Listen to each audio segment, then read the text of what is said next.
السلام علیکم ورحمۃ اللہ وبرکاتہ نحمدہ ونصلی علی رسولہ الکریم اما بعد فاعوذ باللہ من الشیطان الرجیم بسم اللہ الرحمن الرحیم رب اشرح لی صدری ویسر لی امری واحلل عقدۃ من لسانی یفقہوا قولی اللہم صلی علی محمد وعلی آل محمد کما صلیت علی ابراہیم وعلی آل ابراہیم انکا حمید مجید اللہم بارک علی محمد وعلی آل محمد کما بارکت علی ابراہیم وعلی آل ابراہیم انکا حمید مجید۔ ہم اپنی گفتگو کا آغاز اللہ رب العزت کے بابرکت نام سے کرتے ہیں جس نے اس پوری کائنات کو تخلیق کیا۔ اس کائنات میں موجود تمام مخلوقات میں سے انسان کو اشرف المخلوقات بنایا، یعنی افضل مخلوق بنایا۔ جس طرح سے ہم اخلاق سیئہ کی ڈیفرنٹ کیٹیگریز کو دیکھ رہے ہیں، اسی طرح آج ہم ایک نئی کیٹیگری کو دیکھیں گے جو ہے غصہ۔ غصہ بھی اخلاق سیئہ میں سے ہی آتا ہے۔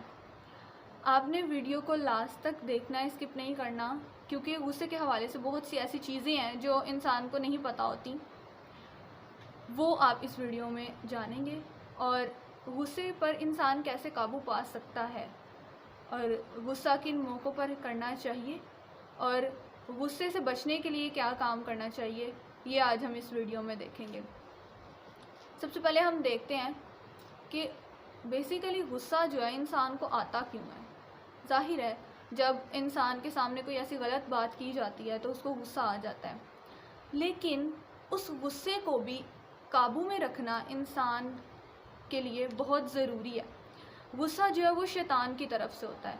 جب انسان غصے میں ہوتا ہے تو شیطان اس کو اور زیادہ جو ہے غصہ دلاتا ہے کہ کچھ نہ کچھ کوئی بندہ غصہ جس کو آیا ہوتا ہے وہ کوئی نہ کوئی غلط کام کر لے جس سے اللہ رب العزت کی ناپسندیدگی کا وہ شکار ہو جائے۔ شیطان یہ چاہتا ہے اور اس لیے انسان کو وہ غصہ دلاتا ہے۔ تو جب انسان اپنے غصے پر قابو پا لیتا ہے تو شیطان جو ہے وہ وہاں سے بھاگ جاتا ہے۔ اب آپ صلی اللہ علیہ وآلہ وسلم کے فرمان کے مطابق غصے پر قابو پا لینا ایک پہلوان کی علامت ہے۔ اسی طرح آپ صلی اللہ علیہ وآلہ وسلم کی حدیث ہے، آپ صلی اللہ علیہ وآلہ وسلم نے صحابہ کرام سے پوچھا کہ پہلوان کون ہے؟ صحابہ کرام نے کہا پہلوان وہ ہے جو پچھاڑ دے، تو آپ صلی اللہ علیہ وآلہ وسلم نے فرمایا کہ نہیں، پہلوان وہ ہے جو اپنے غصے پر قابو پا لے۔ اب اس چیز کو دیکھیں کہ پہلوان وہ نہیں ہے جو میدان جنگ میں یا کشتی کے میدان میں کسی دوسرے اپنے مخالف سمت والے آدمی کو پچھاڑ دے، بلکہ پہلوان وہ ہے جو اپنے غصے پر قابو پا لے۔ جب شیطان اس کو شدید غصے میں مبتلا کر رہا ہے وہ تب اپنے اوپر کنٹرول کرے، یہ پہلوان، یعنی اس کو پہلوان کہا ہے آپ صلی اللہ علیہ وآلہ وسلم نے۔ اسی طرح ایک صحابی آپ صلی اللہ علیہ وآلہ وسلم کی خدمت میں حاضر ہوئے، انہوں نے آپ صلی اللہ علیہ وآلہ وسلم سے پوچھا کہ اللہ کے نبی مجھے کسی چیز کا حکم دے جو میں کروں اپنی زندگی میں، اس سے باز رہوں۔ تو آپ صلی اللہ علیہ وآلہ وسلم نے فرمایا کہ غصہ نہ کیا کرو۔ صحابی نے بار بار پوچھا تو آپ صلی اللہ علیہ وآلہ وسلم نے یہی کہا کہ غصہ نہ کیا کرو، کیونکہ جب انسان غصہ کرتا ہے تو غصے سے ہی بہت سے ایسے غلط کام انسان سے ہو جاتے ہیں جو کرنا نہیں چاہتا لیکن ہو جاتے ہیں، اور وہ کون کرواتا ہے؟ وہ شیطان کرواتا ہے، کیونکہ جب انسان غصے میں بالکل آگ بگولا ہوا ہوتا ہے تو شیطان اس سے جو کچھ چاہے وہ کروا سکتا ہے۔ اسی طرح اب غصے پہ قابو کیسے پایا جا سکتا ہے؟ ایک دفعہ آپ صلی اللہ علیہ وآلہ وسلم بیٹھے ہوئے تھے اور دو لوگ آپس میں جھگڑ رہے تھے۔ آپ صلی اللہ علیہ وآلہ وسلم نے دیکھا تو ایک شخص جو ہے وہ دوسرے کو گالم گلوچ کر رہا تھا، شدید غصے میں تھا۔ تو آپ صلی اللہ علیہ وآلہ وسلم نے فرمایا کہ میں ایک ایسا کلمہ جانتا ہوں، اگر یہ شخص کہہ لے تو اس کا غصہ چلا جائے۔ اور وہ کلمہ کیا تھا؟ اعوذ باللہ من الشیطان الرجیم، کہ اگر وہ شخص اعوذ باللہ من الشیطان الرجیم پڑھ لے تو شیطان بھاگ جائے گا، اس کا غصہ ختم ہو جائے گا۔ جب لوگوں نے کہا کہ دیکھو آپ صلی اللہ علیہ وآلہ وسلم کیا فرماتے ہیں، تو اس نے آگے سے کہا کیا میں دیوانہ ہوں؟ یعنی غصے میں بھی انسان اتنا اپنے آپ کے آپے سے باہر ہوتا ہے کہ وہ صحیح چیز کو بھی ایکسیپٹ نہیں کر پا رہا ہوتا۔ تو اسی لیے انسان کو چاہیے کہ وہ ٹھنڈا ہو، کول ڈاؤن ہو، پھر ہی جو ہے وہ اپنی بات کو بیان کر سکتا ہے. غصے میں کچھ بھی ہو سکتا ہے. انسان اپنی بات کو ڈیلیور اچھے طریقے سے نہیں کر سکتا. اسی لیے اس کو چاہیے کہ اگر اسے غصہ آ رہا ہے نا تو اس پر قابو پائے. اب غصے پر قابو کس طرح پایا جا سکتا ہے؟ اگر آپ کو غصہ آیا ہے نا تو آپ اس جگہ کو چھوڑ جائیں. جس جگہ پر آپ کو غصہ آ رہا ہے آپ اس جگہ کو چھوڑ جائیں. یہ بہت مشکل کام ہوتا ہے لیکن پھر بھی اس جگہ سے آپ چلے جائیں. آپ وضو کر لیں کیونکہ شیطان آگ سے بنا ہے اور غصہ بھی انسان کو آگ بھگولا کرتا ہے اور آگ پانی ہی بجھاتی ہے. تو اسی وجہ سے جب انسان وضو کرتا ہے تو اس کا دماغ ٹھنڈا ہو جاتا ہے.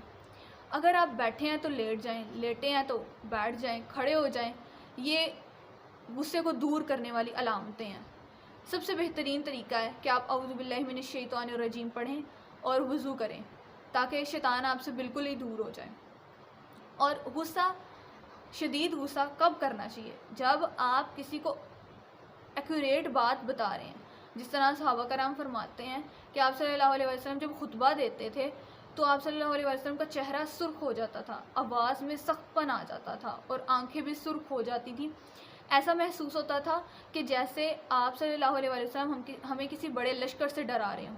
اور آپ صلی اللہ علیہ وسلم فرمایا کرتے تھے کہ مجھ میں اور قیامت میں صرف اتنا فرق ہے جتنا ان 2 انگلیوں میں فرق ہے. یعنی انہوں نے اپنی شہادت کی انگلی اور درمیان والی انگلی کو ایسے ملا کر دکھایا کہ جتنا ان 2 انگلیوں میں فرق ہے مجھ میں اور قیامت میں اتنا ہی فرق ہے. یہ آپ صلی اللہ علیہ وسلم صحابہ کرام کو نصیحت دلانے کے لیے کہا کرتے تھے. اور یہی چیز انسان کو سمجھنی چاہیے کہ آپ صلی اللہ علیہ وسلم نے اگر کہا ہے مجھ میں اور قیامت میں اتنا فرق ہے تو آپ صلی اللہ علیہ وسلم کے بعد اب قیامت ہے. تو کیوں نہ ہم اپنے آپ پر قابو پائیں, اپنے آپ کو جو ہے وہ اللہ رب العزت کے قریب تر کر لیں, اللہ رب العزت کے پسندیدہ بندوں میں شمار ہو جائیں. وہ کیسے ہوں گے؟ وہ اسی وجہ سے ہوں گے نا کہ جب ہم لوگ غصہ نہیں کریں گے, جب ہم لوگ درگزر کریں گے, عفو درگزر سے کام لیں گے, اللہ رب العزت کے احکامات کو مانیں گے, آپ صلی اللہ علیہ وسلم نے جو ہمیں تعلیمات دی ہیں ان پر عمل کریں گے, تبھی ہم لوگ اپنے آپ پر قابو پا سکتے ہیں.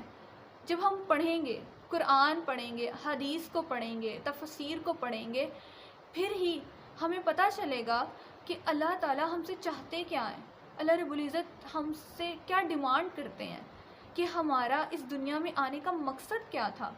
ہمارا اس دنیا میں آنے کا بیسک مقصد جو ہے وہ ہم لوگ بھول چکے ہیں.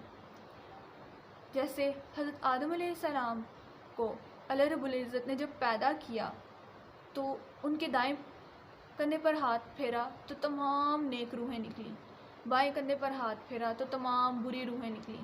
پھر اللہ رب العزت نے تمام روحوں کو جمع کیا اور ان سے وعدہ لیا, ان سے کہا الستو بربکم, تمہارا رب کون ہے؟ تو تمام روحوں نے کہا آپ ہیں. تو یہ ہم اللہ تعالیٰ کو کہہ کر آئے ہوئے ہیں لیکن ہم بھولے ہوئے ہیں. یہ ہمیں تب یاد آئے گا جب ہم قرآن پڑھیں گے. اللہ رب العزت نے یہ بھی فرمایا تھا کہ تم جب دنیا میں جاؤ گے تو تم کس کی عبادت کرو گے؟ تو ہم یہ کہہ کر آئے ہوئے ہیں کہ اللہ ہم آپ کی ہی عبادت کریں گے, آپ سے ہی مدد مانگیں گے. لیکن اگر ہم آج دیکھیں تو انسان غفلت کی نیند سویا ہوا ہے, وہ اپنا یہ وعدہ, وہ اپنی یہ بات بھولا ہوا ہے. جب ہم قرآن کو غور سے پڑھیں گے, سمجھیں گے, پھر ہی ہمیں پتہ چلے گا نا کہ اللہ رب العزت ہمیں کہہ کیا رہے ہیں. ایون کہ صحابہ کرام جو تھے وہ قرآن پڑھا کرتے تھے اتنی جستجو کے ساتھ کہ اللہ رب العزت اس میں کہہ کیا رہے ہیں.